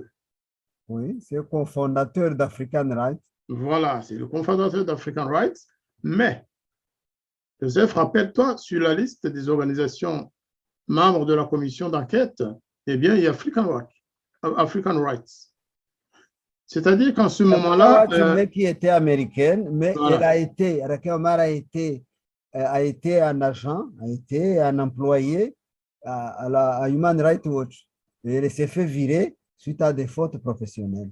Mais un an après, elle travaille pour African Watch et tout le monde sait, parce que nous avons eu là aussi des témoignages, hein, tout le monde sait qu'elle travaillait en fait dans un bureau financé par le FPR, qu'elle apparaissait sur les listes de paye du secrétariat général du FPR, qui était à l'époque dirigé par notre frère Théogène Rudasingwa. Exactement. Et que donc, finalement, le payroll, comme ils disent en anglais, Alison, plutôt Rakia Omar, la somalienne, patronne de African Watch, qui travaillait à l'époque avec Human Rights Watch, African Watch ayant elle-même participé à l'enquête dont nous avons parlé aujourd'hui, même si Rakia n'était pas présente là, il se fait qu'un an plus tard, aux côtés, je dirais, de Jean Carbonard, qui était conseiller du président de la République et du vice-président à Kigali, du FPR, et Rakia Omar de African Watch était la patronne de cette organisation et était payée par le budget du FPR, le parti du FPR. Et voilà qu'elle nous sort des rapports gros de 1200 pages. À l'époque, les gens ne connaissaient pas tous ces éléments, mais quelle foi accordée à ce genre de rapports qui ont été... Je crois que c'était un rapport déjà qui était préparé par le FPR et ils l'ont fait signer par cette femme-là. Elle ne peut pas, en septembre 1994, j'étais à Kigali. C'est au moment où sortait d'ailleurs le rapport Robert Gersony. Oui. Ce travail c'était l'ensemble de ce qu'avait écrit notre frère, comment il s'appelle encore, celui dont on a parlé tout à l'heure, originaire de Tchangougou. Ah, le Ngoubitor Fosmari ou... Non, l'homme qui était dans les droits... Ah oui, Innocent Mazimaka. Monsieur Innocent Mazimaka, qui est mort d'ailleurs plus tard. Non, celui qui dirigeait une organisation à Bruxelles pendant la guerre pour le compte du FPR. Ah oui, Gassana Ndova. Gassana Ndova qui faisait partie du comité pour le respect des droits de l'homme au Rwanda et qui est devenu le premier président de la Commission nationale des droits de l'homme au Rwanda. Tout à fait. Il a été le premier président pendant quelques années. Il n'a pas fait... En quelques jours, une Somalienne... Rakia Omar a ramassé tout ce qu'on lui avait préparé. Elle ne peut pas faire un rapport sur les massacres du Rwanda en quelques semaines. 2 mois. Parce que le mois venait de terminer en juillet. C'est pas possible. C'est pas possible, justement, ça c'est clair. Hein. Donc, c'est ça qui a été servi à la communauté internationale. Oui. À nous. Nous avions tous... elle a écrit avant Colette Brackman, par exemple. Quand Colette Brackman venait rechercher des petits éléments à Kigali pour faire son premier livre, Rakia Omar, l'agent du FPR, avait déjà sorti un livre de 1200 pages. Elle a été la première à sortir un livre, en premier lieu. Tous les livres ont suivi fin 95, etc., avec la réédition et aussi... il a revu ce livre, il a fait une soupe incroyable. Non? La réédition, c'était en août 1995. Voilà, c'est ça. Et ça, à ce moment-là, il y avait déjà, il y a eu des livres qui ont suivi. Moi, en novembre, le livre « Maudit soit les yeux fermés » de Madame Françoise Soligné est sorti. Parce qu'elle était venue au Rwanda en 1994. Donc, elle a mis une année pour faire et son livre et le film qu'ils ont fait, parce ils ont fait aussi un même film avec Frédéric Lafont. C'est aussi un producteur de films parisien. Ils ont fait le même film qui porte le même nom, Maudit soit les yeux fermés. Et ils ont montré le charnier de Ouguessera et les différents témoignages, dont les nôtres, avec François Nsanzouera, l'ancien procureur de Kigali. Donc, il y avait quête de justice. La dame est partie à New York pour investiguer du côté de la minoire. Et là, il n'a pas eu beaucoup il n'a pas eu beaucoup d'aide. Et ils ont sorti quand même, je veux dire, ça a été la première publication plus ou moins neutre qui pouvait retracer un autre son de cloche qui est différent de celui de Rakia Omar et du régime de Kagame. Voilà, donc, je dois te dire que ce film n'a pas fait long feu, n'intéressait pas beaucoup de gens, ce qui fait qu'en 1996, il y a eu une autre publication, un livre a été sorti a été produit par un couple de Canadiens, Monsieur Ivan Patry, qui est décédé une année plus tard après la production de ce film, avec sa femme Danielle Lacourse. Ils ont fait un film intitulé Chronique d'un génocide annoncé de 3h25 minutes. Toutes les télévisions, ils ont boudé, même les télévisions canadiennes. Ils ont boudé ce film parce que dans ce film, on montrait la partie pour les Ineramwe, on montrait la partie pour la faillite de la minoire et de l'ONU, et on montrait la dernière partie où la trahison du FPR, où le FPR était impliqué dans les massacres incroyables. Notamment, vous avez notre sœur là, Monique Mouja-Maria, qui s'exprime beaucoup dedans. Moi aussi, je suis dans ce film-là, en montrant les massacres du Boudiessera, etc. Et j'ai parlé non seulement des massacres contre les Tutsis, mais aussi j'ai parlé aussi des assassinats sélectifs et des disparitions, des emprisonnements arbitraires, etc. Ce qui a fait que justement, je suis devenu un réfugié. Je suis venu ici pour la production du film et je suis resté depuis 1995 jusqu'à aujourd'hui. Je ne pouvais plus retourner. Après m'être exprimé dans ce film, c'était déjà la signature de ma mort. Écoute, nous, on ne va pas regretter que tu ne sois pas retourné au Rwanda parce que plusieurs de tes collègues, tu as cité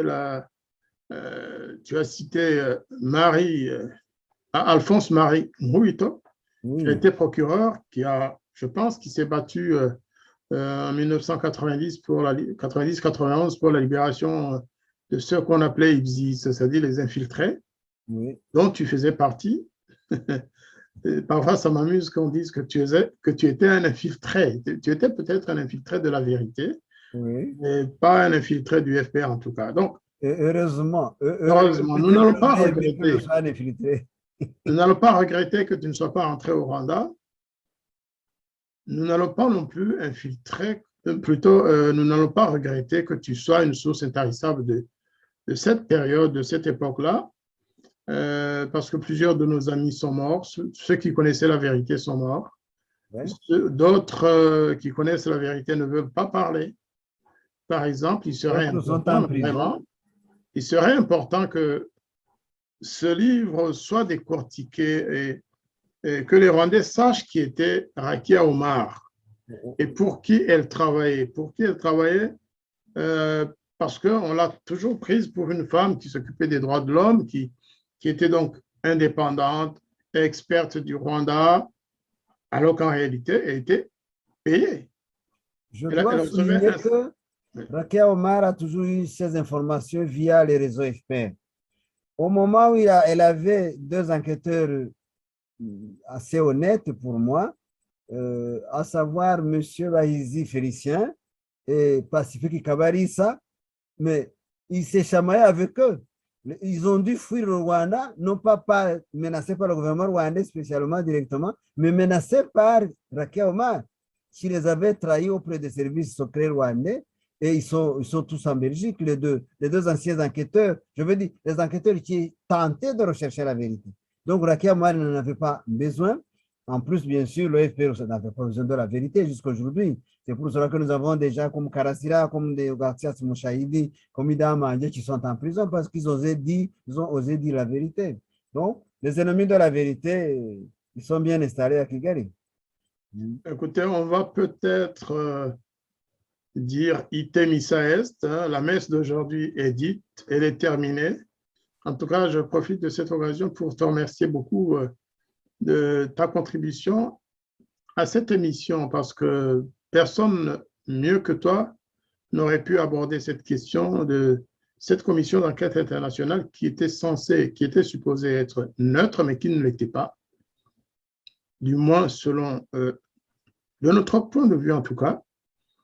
L'objectif poursuivi dans ces émissions, ce n'est pas de nier les faits du passé, ce n'est pas de noircir le tableau, ce n'est pas de protéger qui que ce soit, mais c'est d'essayer de rétablir la vérité et surtout, nos entretiens seront vraiment dans la perspective que vous avez toujours suivie, c'est-à-dire la lutte contre l'impunité.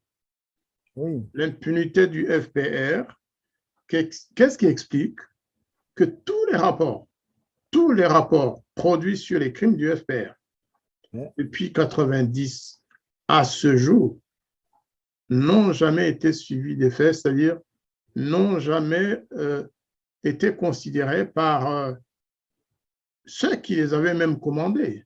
C'est-à-dire les Nations Unies commandent des rapports. Ben, prenons le plus célèbre, le plus connu, le rapport Mapping. Oui. C'est un rapport tellement documenté, tellement bien fait, où les meilleurs experts du monde ont contribué à sortir ce rapport. Il est sorti, et puis silence. Il est dans les tiroirs des Nations Unies.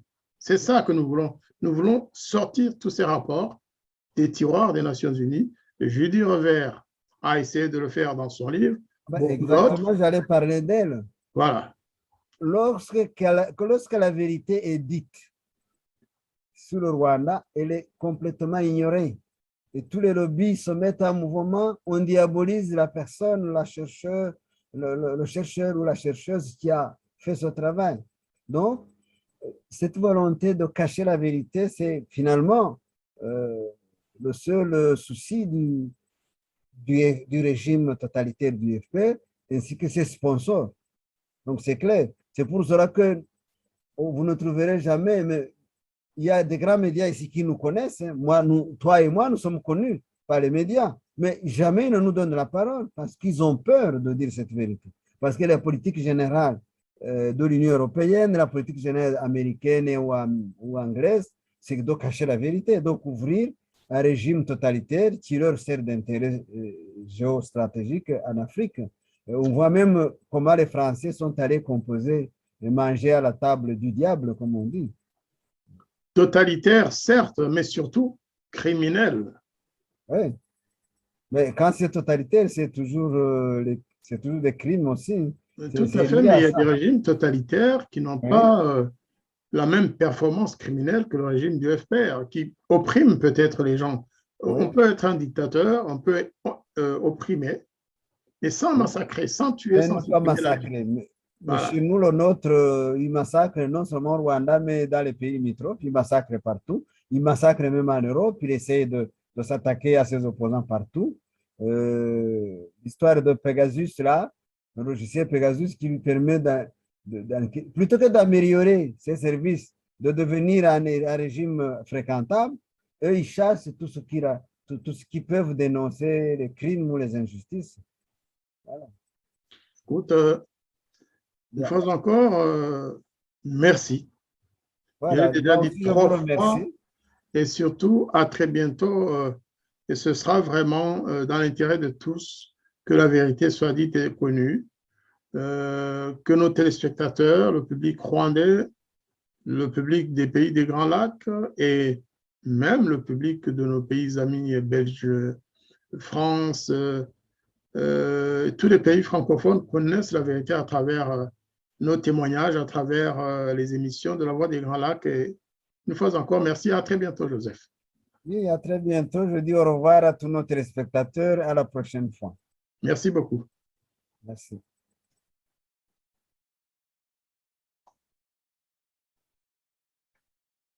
Ata ataka nyir'ubukozwemo, ataka nyir'ubukozwemo, nyir'ubuteruranwe nake bakinumira.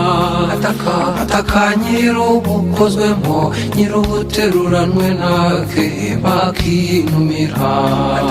Ataka nyir'ubukozwemo, nyir'ubuteruranwe nake bakinumira. Ataka nyir'ubukozwemo, nyir'ubuteruranwe nake bakinumira.